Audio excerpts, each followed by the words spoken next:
திமுக ஆட்சியில் நடந்த மடப்புறம் சம்பவத்தை எடுத்துக்கிட்டீங்கன்னா உரிய இழப்பீடு கொடுக்கப்பட்டது.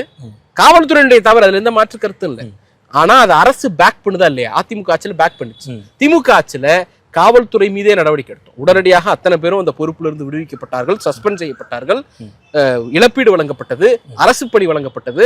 எல்லாத்துக்கும் விட உச்சமா இந்தியாவினுடைய காவல்துறை வரலாற்றிலேயே ஒரு ஜுடிஷியல் கஸ்டோடியல் டெத்துக்கு அல்லது கஸ்டோடியல் டெத்துக்கு கொலை வழக்கு பதிவு செய்த வரலாறு அந்த ஒரு வழக்கில் தான். கொலை வழக்கு பதிவு செய்து ப்ரொசீடிங்ஸ் எடுத்துருப்போம். அதற்கு பிறகும் முதலமைச்சர் நேரடியாக ஃபோன் பண்ணி அந்த குடும்பத்திடம் மன்னிப்பு கோரினார். அப்புறம் என்ன நடந்துச்சு? இல்லை, எங்களுக்கு காவல்துறை தொடர்புடைய ஒரு வழக்கு காவல்துறையை விசாரிப்பது சரியா இருக்காது அப்படின்னு கருதி அதை சிபிஐக்கு ரெஃபர் பண்ணும். அந்த மாதிரி எந்த நடவடிக்கையும் விஜய் அரசில் எடுக்கல. துடிச்சு போய் அவர் இறந்து போயிருக்காரு. உடம்புல 19 காயம். பிள்ளை உயிரோட வந்துடுவான்னு நம்பணும். இல்லை, என்ன பண்றது அப்படின்னு நிற்கதே நிற்கிற அந்த குடும்பத்துக்கு என்ன பதில சொல்ல போறேன்? வாயை திறந்து பேசுங்க சார்.